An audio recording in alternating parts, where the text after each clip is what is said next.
tell who is going to be on Zoom? And what?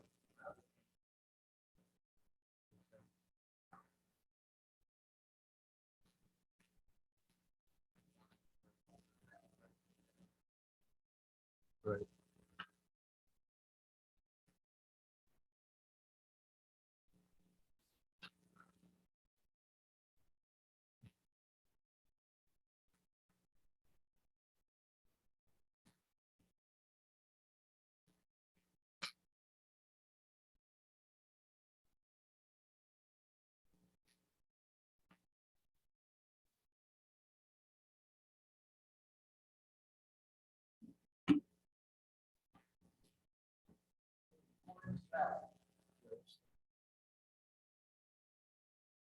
Well, I think it's 10:30.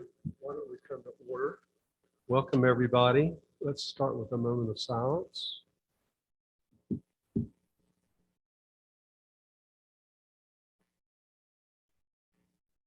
Amen. Thank y'all for being here today. And I think Sally is on Zoom, and I've told John Miller is on Zoom too. So welcome to y'all. Who now? Oh, Liz. Hey, Liz. I don't think Liz and Sally can be, well, Sally couldn't be anyway, but Liz can't be counted for determination of a quorum. But we do have a quorum with the people here. So we are properly constituted in this special meeting. Our regular meeting will be in July. Is there a motion to adopt the minutes that were previously circulated, corrected, recirculated, corrected, and recirculated? Is there a motion to adopt those? Also move. Is there a second? I don't think. I'll second. Oh, I'm an alternate. Yeah. I thought it was back on. Oh, no, you're ETJ. Yeah, yeah. Well, you can do it. Okay. Sorry. I withdraw my second. So the motion is moved and the minutes are moved and seconded. All in favor, say aye. Aye. All opposed? Great.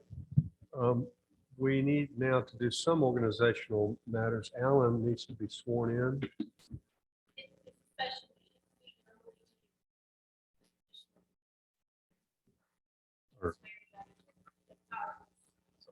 Oh, okay, so what does that mean? Can he participate? Good.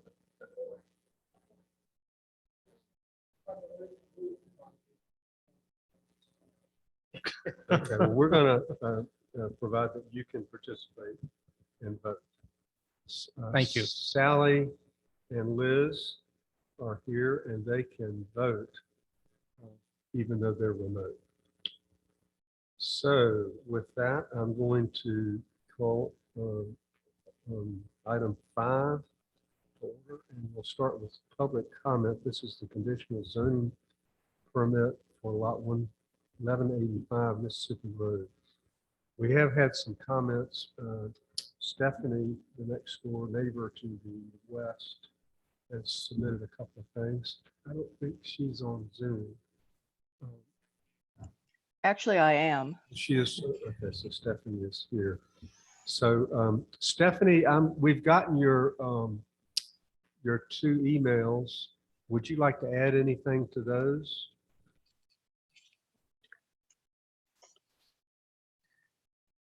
Hi. No, I think I've shared. I thought it'd be more helpful in the end to put things in writing. You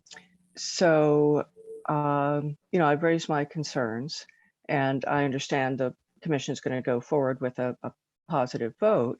I just thought it'd be useful to have on the record what the concerns are. And I do think, you know, the second email, which it just occurred to me this morning to send, might be a way forward for you all to acknowledge the concerns, but still sort of pursue the direction you all want to go in regarding the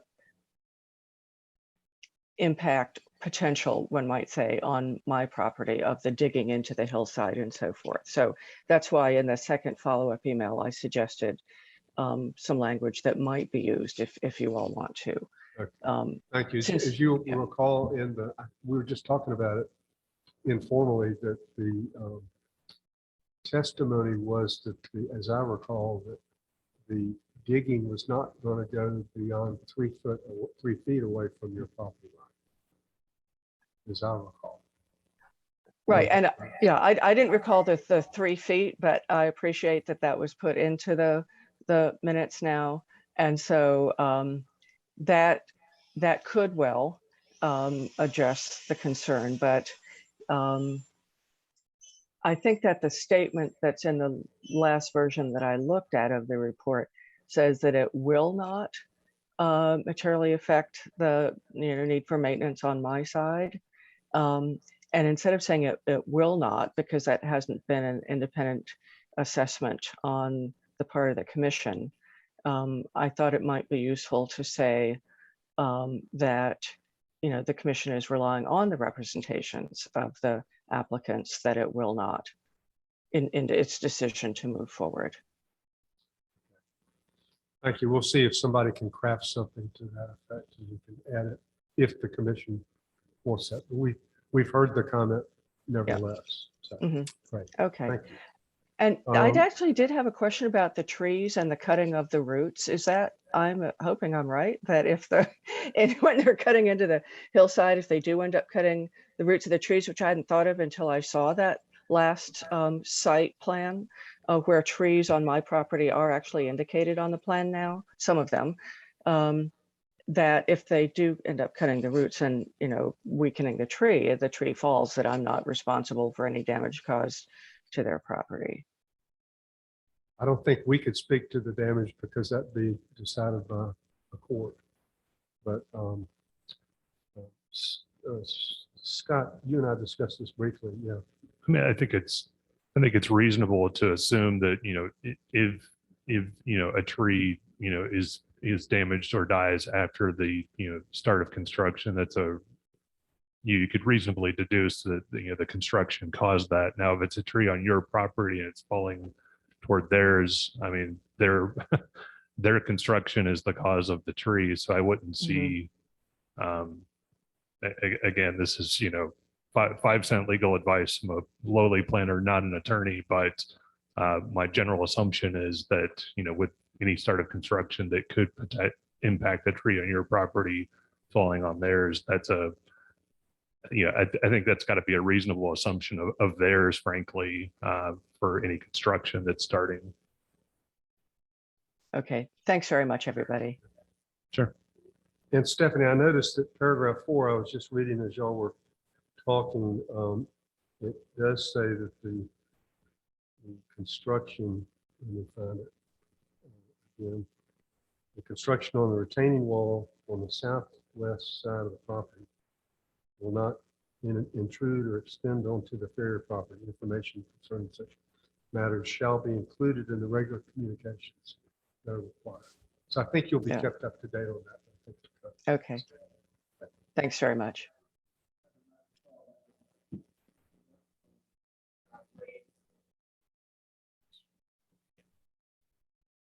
I do not recall that the property would not be disturbed within 3 feet of the property line. It would not cross the property line, was my understanding that the construction was going to take place further from the property line, but It'll be further, right. I said it's maybe the retaining wall will be no closer than 3 feet. That's what it was. right. Okay, that's what. Okay, I hope that's helpful, Stephanie. Okay, yeah, so if the retaining wall is no closer than 3 feet, then that, I forget the term for it, but the swale or whatever that will be between the wall and the property line. So it actually, that part will be closer than 3 feet. Right, and which, is part of what prompted the concern about erosion over time and so forth. So that's why I suggested perhaps the language regarding, representations that it will not affect the need for maintenance on my side of the property. Okay. Any other comments on this point?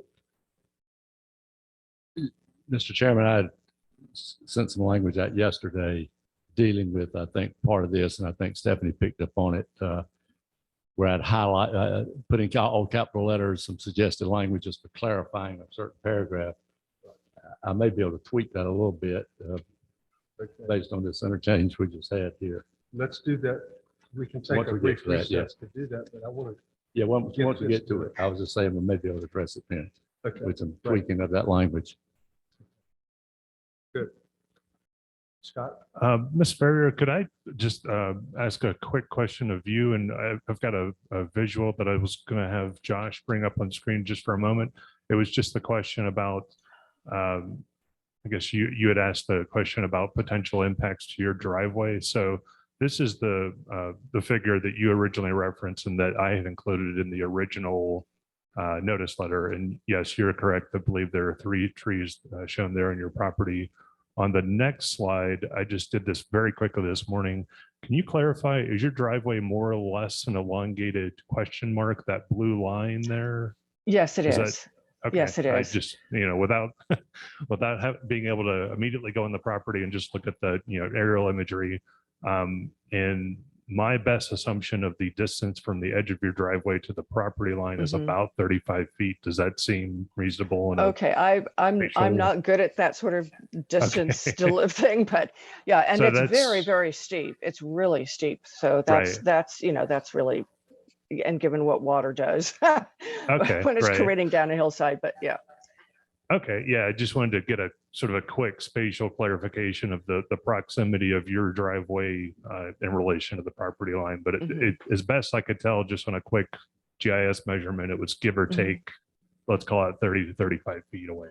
So Okay, just okay, wanted to good. really, really just wanted to clarify that I had the, I guess, the elongated question mark of your driveway, Mhm, correct? mhm. Okay. Yes. Okay, Thank you. thanks. Stephanie, I thought I was just looking for what Dan had done. Let me just read you, because you probably didn't get this. He's suggesting in addition, the improvements on the Ferrier property to the west of the property are a substantial distance from the property line dividing the 2 properties. Therefore, the proposed improvements, which are the subject of the application, will not have a material impact on the visibility improvements or maintenance of the improvements on the Ferrier property. And then he's going to add a little bit of language, but that he was trying to get at part of what that was about. And Well, for And the I think- maintenance part, maybe will not likely, because we're looking at foreseeability, so will not likely have an impact on it certainly won't have an impact on the visibility. I Yeah, completely agree, because it's higher, yeah. Yeah, what I was going to suggest, if we're going to go ahead and discuss it now, is Mr. Chair, if I can, this is Denora. What now? I'm sorry, there might be a delay. I was just going to mention that as the board considers any changes to the language, at least to this point, I wanted to note for the board that the only evidence that was presented at the last was that it would not have an impact. And so I think that's important in whatever language you select, is that it reflects the testimony that was given during the hearing and not necessarily potential impacts that were not substantiated through other testimony.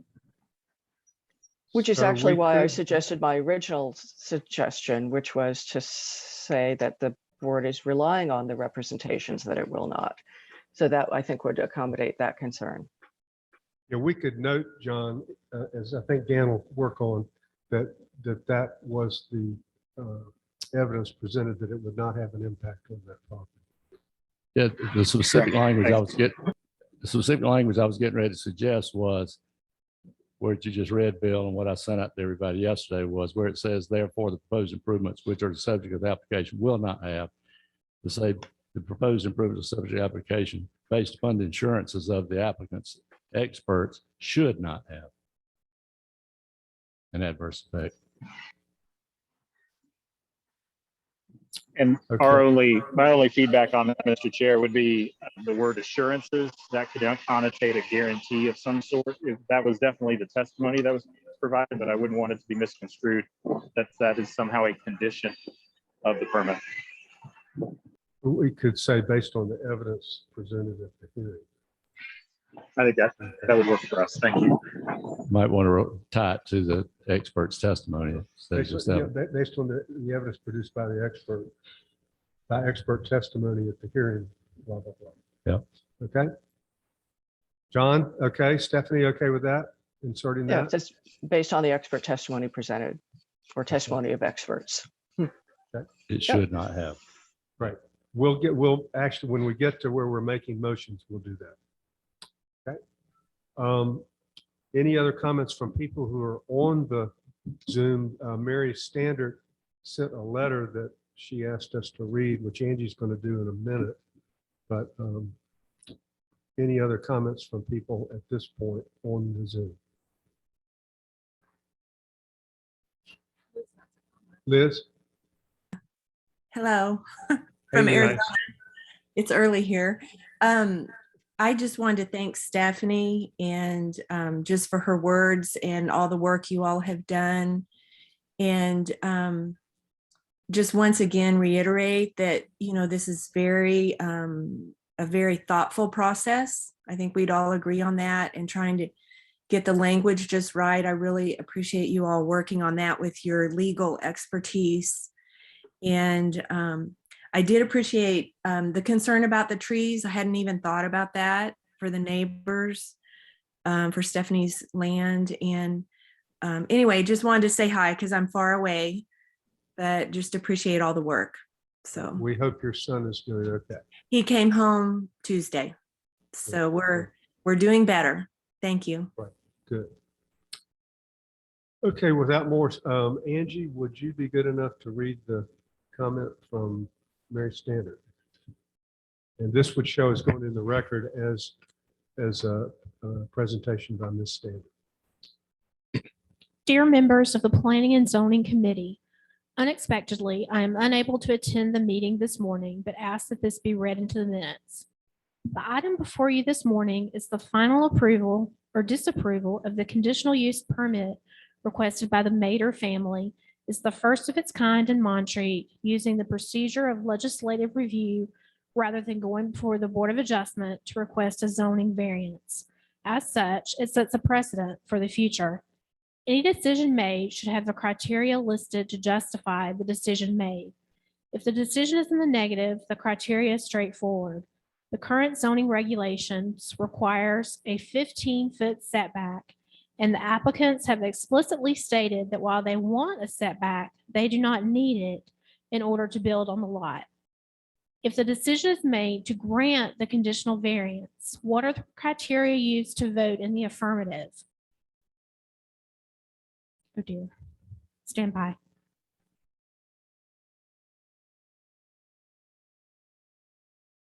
And will this then set a precedent for any future variance requests regarding what the applicant wishes rather than needs in order to build? It will be difficult to allow this request and then deny those that follow a similar path. And I think it would open up the town to lawsuits over why this one was allowed and another denied. Additionally, if approved, who and how will the conditions set be monitored and enforced over time? This must be part of the approval-disapproval process. Will it become the responsibility of the zoning administrator? Are bonds being required? As in this case, there is a potential for water damage and death of a tree, both costly propositions. If the proposed buffer is required, who will ensure that the planning is successful and the size and choice of the planting is appropriate and that the plants survive and thrive? The setting of the conditions is only the beginning of the process if the adjacent landowners are to be protected. If the town council and planning and zoning wish to change the setback rules for all of Montreat so that 10-foot setbacks are the standard, do so using the legislative channels that are in place. Otherwise, unless in case of need, the zoning ordinances should be applied as written. As previously stated by Mr. Oliver, the zoning ordinances in place should be followed. It protects those who live here and bought here with the expectation that their property is protected. Montreat citizens pay city taxes in part because we chose to live where there are zoning regulations. If this were not part of the implicit contract between citizens and the town, then one might well choose to live in the county where zoning regulations and taxes are lower. The town council will make the final decision, but I urge you to mindfully consider what your recommendation to council means for the relevance of the Montreat zoning ordinances and if they have meaning or do not. Again, this is a precedent-setting process. Respectfully, Mary L. Standard. Thank you, Scott. Just have a couple of quick just comments of clarification in the content of the letter. This is really just sort of a quick inside baseball sort of fact check. So there is a statement in there about a conditional use permit. Conditional use permits no longer exist. They're now special use permits. This is a request for conditional zoning, which is a completely different process than special use permit. That's a quasi judicial process. Just very quickly responding to the question about, I guess, items of consideration criteria. You all have, as part of your report and conditions, written up a statement of comp plan consistency and statements of reasonableness. That's per state guidelines. So just a quick comment on the decision criteria. And conditional zoning, it's been a practice in the state for nearly 20 years. It's brand new to Montreat, but it is not without precedent across the state. So just a couple of quick comments of clarification on that. Thank you. You're welcome. Any other public comments? Okay, I'm going to declare the public comment period closed. And now we'll move to the review and consideration, that should really say, of the memo of decision, which we have circulated. I think the way to start is first someone, we have already approved this all in concept, and as y'all will recall, and we were unanimous in that. We were coming back here just to finalize a written order, which would then go to the town council for them to consider. So it seems the place to start is to get a motion to approve, if that's what your will is, the draft memo of decision that has been circulated. If someone will do that, then we can take any amendments, etc. I'll be happy to make the motion. I intend to amend it. So I'm sitting here thinking if that's appropriate for me to make the motion to approve it as written, and yet I'm going to amend it, but I'm happy to make the motion to approve it. There's a motion to approve. And just for clarification, it was Scott had sent out 4 versions of this. It was the 4th and final version is the one I'm referencing. Yes. Is there a second? I'll second it. Thank you. Now, is there a discussion? Let me say, John Hinkle was not at the hearing, and I've advised John that we would love to have his comments, but I don't think he could be entitled to vote since he really didn't hear the evidence. So we've got Liz on Zoom, and we've got 1, 2, 3, 4, 5 of us here. So we've still got 20, 4 of us, 1, 2, 3, 5 of us here, besides John that can vote. Okay, are there any motions to amend the proposal? Mr. Chairman, I propose 2 very minor ones, changes, and I sent these out to everyone, I think yesterday sometime. On page 2, this was so minor, almost embarrassed to admit it, pointed out, but down in the 10th line, I suggest adding a comma. The sentence, that line begins with the setbacks, yes, in parentheses. I suggest adding a comma right after that word, the setbacks. So that would be reduction of the setbacks, Yes, comma, the correct. construction of a 3-story home, blah, blah, blah. correct. The sentence will read, and he indicated that the ordinance would permit, comma, without reduction of setbacks, comma, the construction of, et cetera. Is there a second to that motion? Let's take them individually. Second. Is there any discussion? All in favor of the amendment, say aye. Aye. All opposed? Okay. Second one is equally minor, but just some wordsmithing and cleaning up on the page 3 in the numbered paragraph number 3, line 5. That sentence had a parenthetical insertion. We have the beginning parentheses in the middle of line 4, but there's not an ending parentheses on the next line. So I would propose amending this to add a closing parentheses between the word owners and the final period at the end of the sentence. Is there a That's- second to that? Second that one. This is just to show everybody that we carefully read. these documents. Or that we don't need to because Dan is. That's right. All in favor of the motion to amend, say aye. Aye. All opposed? It carries. And Mr. Chairman, the third one is on page 4. The second numbered paragraph 3, there are actually 2 of them on that page, but I'm talking about the one where there's a 1, 2, 3, and 4. Paragraph 3, and this is the item that we were just talking about earlier. When I read this paragraph, it was a little bit confusing to me where it was what property is being referred to and what would not have a material impact and so forth. So as I proposed earlier in the email and now proposed a slight variation here this morning, I would propose that final second sentence in that numbered paragraph 3 would read as follows. Would you go slowly so we can write it? Sure. The first part is just as is. In addition, the improvements of the Ferrier property to the west of the property, capital property, are a substantial distance from the property line dividing the 2 properties.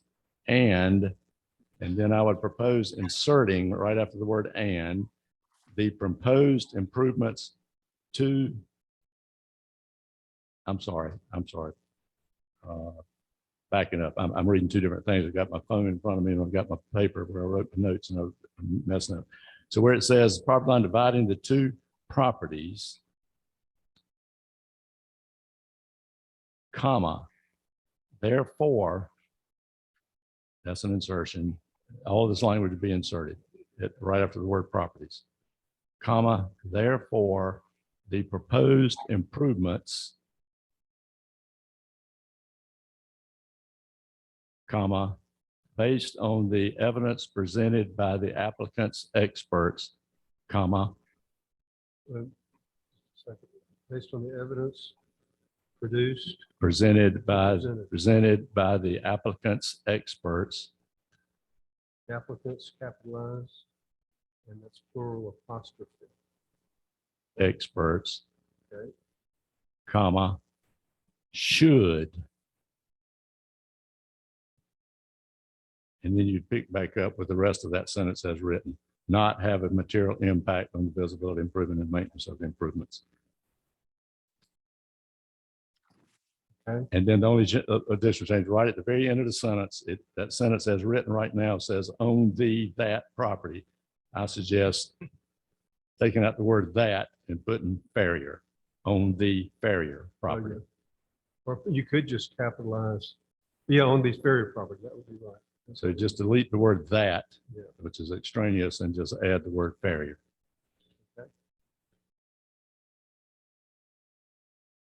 Is there a second to that? I'll second. Is there any discussion? All in favor of the motion, say aye. All opposed? The motion carries. Any other proposed amendments?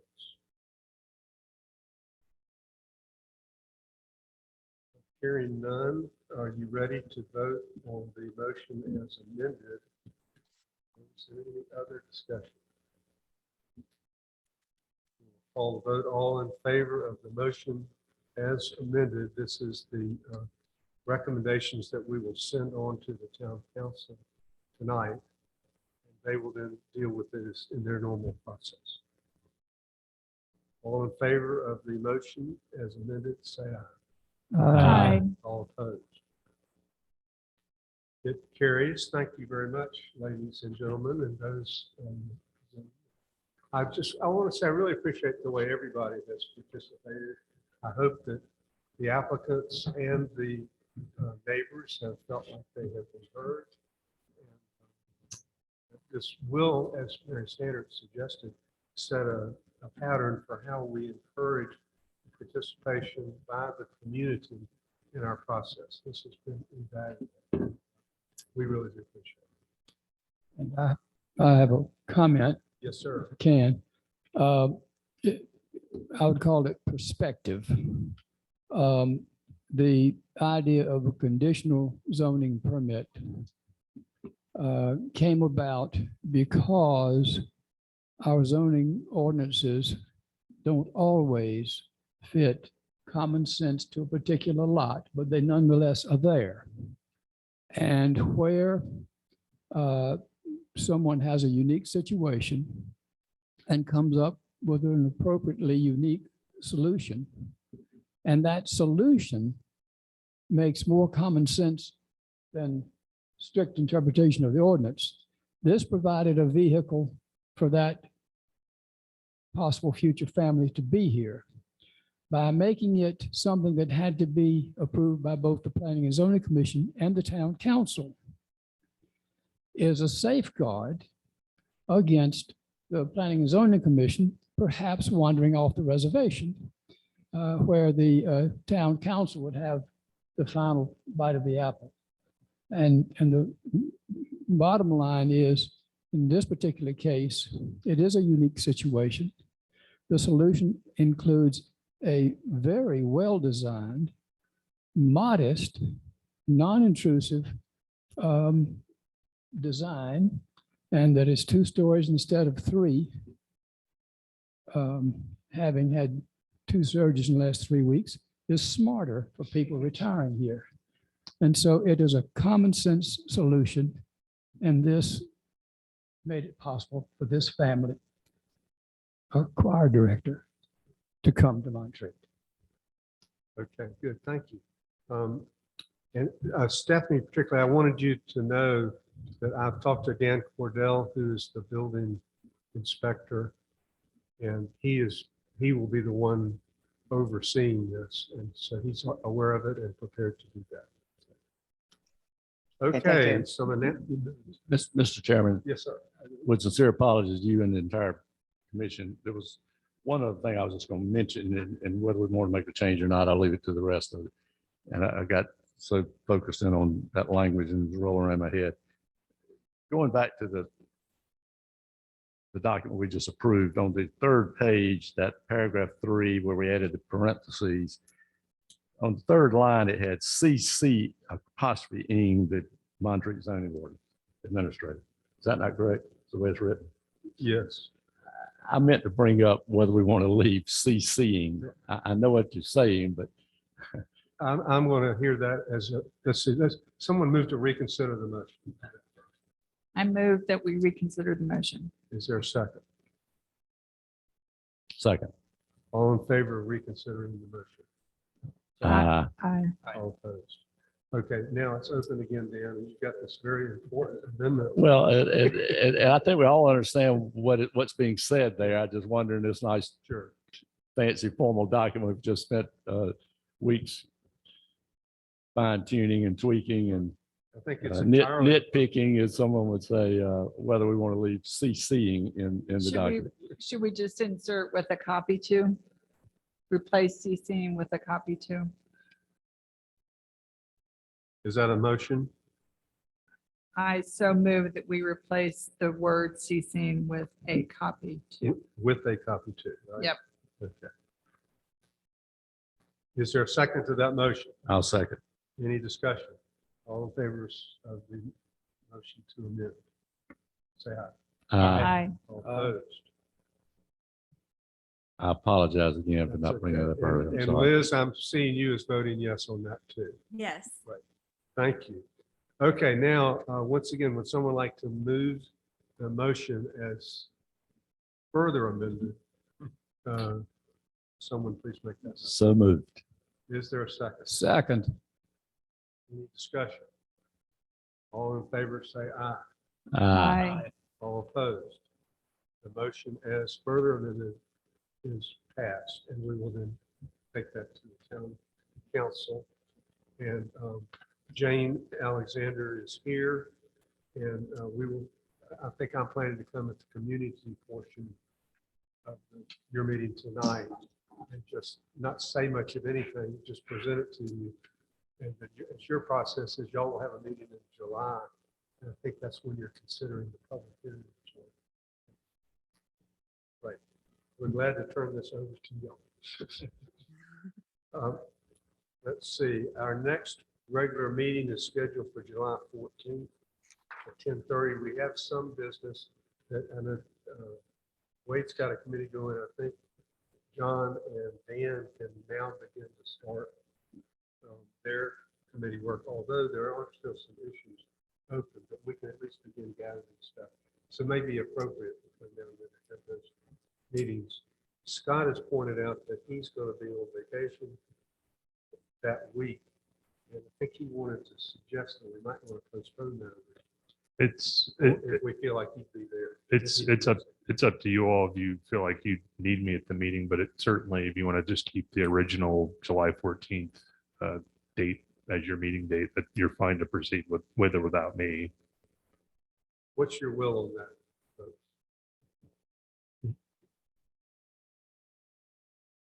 Doesn't sound like we're gonna have much business to deal with either way. It's just a thought. It'll sort of add to Scott's vacation. They do have to have a meeting to make up. So we could see where we stand a little bit before that. If have to, we could postpone it. Just leave it there for now. Okay? Right. And I think that is all of our business, unless there's additional public comment.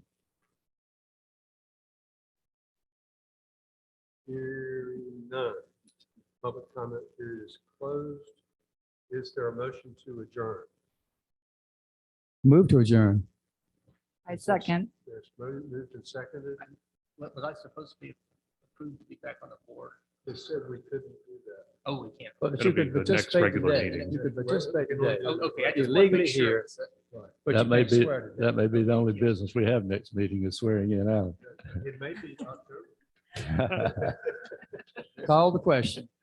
All the question is called. All in favor of adjourning, please say aye. Aye. Aye. All opposed. And thank you again for your hard work on this. It's taken everybody a lot of time, Scott's time, our time, and it will start taking the town council's time. And Jane, we are available if y'all want to confer with us.